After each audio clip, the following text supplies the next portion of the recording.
Welcome once again to Lehto's Law. Here's Steve Lehto. I was poking around on the internet yesterday and I came across an article on roadandtrack.com. And I used to write for them. I know a bunch of people over there at roadandtrack.com. Great site, of course, tied to that great magazine from back in the day. Australian Lamborghini driver ticketed for lacking special license on first day of new law. They've passed a new law in Australia, and it's not, I don't think, nationwide. I think it's just one area. But it says that if you've got a supercar, you need to get a special endorsement on your license. So this is thought-provoking, as we say. As of December 1st, some Australians with particularly quick cars need a special license to drive them. Stephen Rivers wrote this, and that's Stephen with a PH. As of this month, it's tougher than ever to drive your high-performance vehicle in Australia, which one driver found out the hard way, and he's got a Lamborghini. On the very first day of the new law, he got what they believe might be the first ever, the inaugural ticket for driving an ultra-high performance vehicle without the newly required license for it. So ultra-high performance is the classification. Earlier this year, the province of South Australia passed a law that requires anyone who wants to drive a car with a power-to-weight ratio of a certain amount to obtain an ultra-high performance vehicle license, or a UHPV. It also requires those individuals to leave features like traction control on at all times. Now, the power-to-weight ratio we're talking about is 370 horsepower per 1,000 kilograms, which is roughly 2,200 pounds for those of you who are doing math here in America. A 36-year-old man without a license plate, which of course is always asking for trouble, on his Lamborghini found that out the hard way when the law went into effect because he got pulled over. Of course, when you're driving around without a plate on, you're going to attract some attention. About 7:30 a.m. on Sunday, December 1st, so the law had technically only been in effect 7.5 hours, but he's out on a Sunday morning and the cops see him. They stopped his Lamborghini on Queensboro Avenue. That's in Hillcrest, after noticing it was not bearing a rear number plate. The officer identified the vehicle as being classed as an UHPV.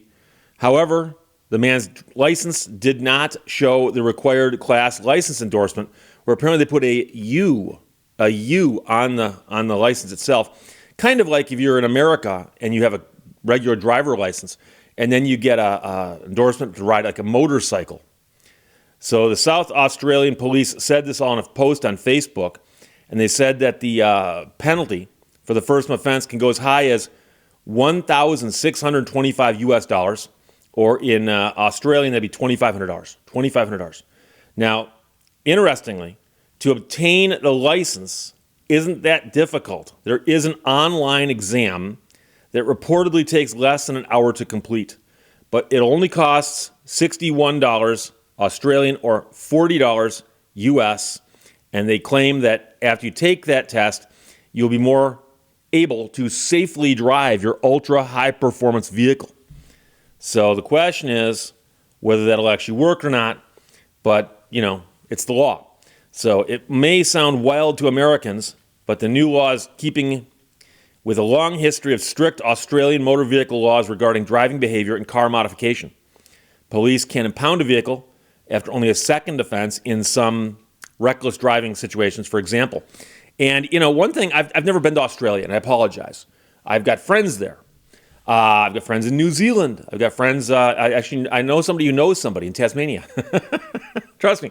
When it comes to Tasmania, if you know somebody who knows somebody there, that's the same as saying I got friends in Australia. However, there are some big, wide, open spaces in Australia. In fact, much of the country is wide open spaces.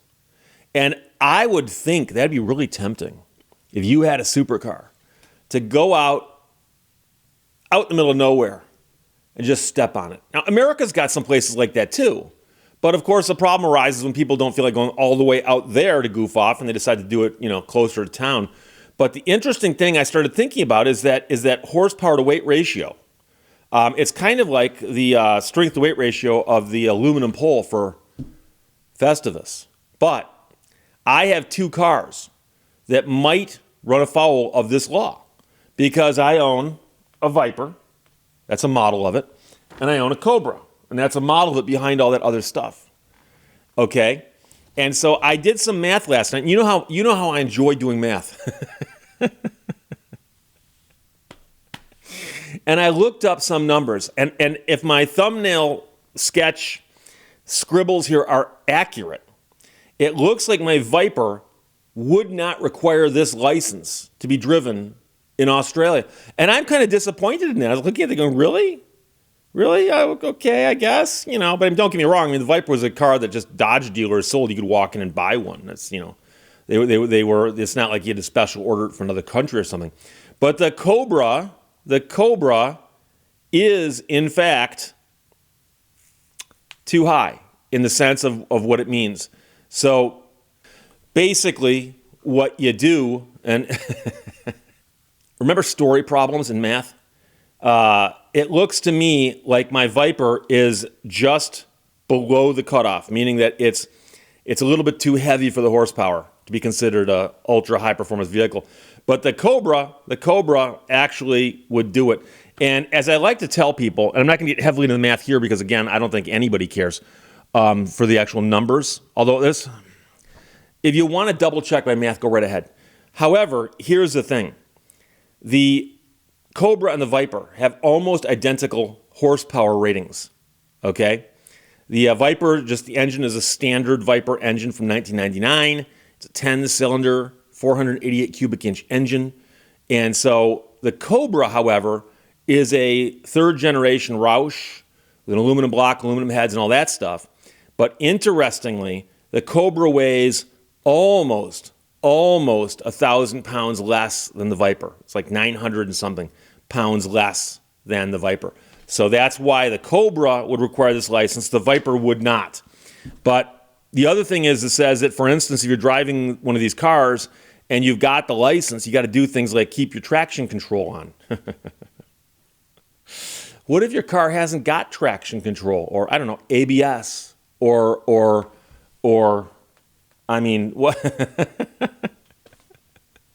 I have people ask me about it. They go, what's that? I said, no, the car was built in 1999. It hasn't got any of that stuff. It's got airbags, but no, it doesn't have traction control. No. It doesn't have ABS. No. If you don't believe me, instead of looking up Vipers to see what equipment they've got on them, go to YouTube and type in Viper crashes and watch what happens. Sends a chill down your spine when you see it happen. But yeah, they perhaps there is a need for this. But as I said, it wouldn't cover me anyway because the Viper wouldn't qualify. So it's a fascinating story. And, we've talked before about how, for instance, in other countries, some countries don't just say, oh, you got a speeding ticket, 10 over, $50, 15 over, 25. No, there's no set number like that. Instead, they base it on your income. How much money did you make last year? Okay, let's take a fraction of that. So somebody who's working like a dog at a low-paying job doesn't pay anywhere near what the CEO of the company has to pay on the same ticket when he's out lollygagging around in his ultra-high-performance vehicle and getting caught. So I think that makes sense, but again, every country does their things a little differently. So great story by Stephen Rivers out of roadandtrack.com. Got good friends over there, like I said. Australian Lamborghini driver ticketed for lacking a special license on the first day of the new law. Questions or comments, put them below. Let's talk to you later. Bye-bye. Thank you for watching Lehto's Law. It is what it is.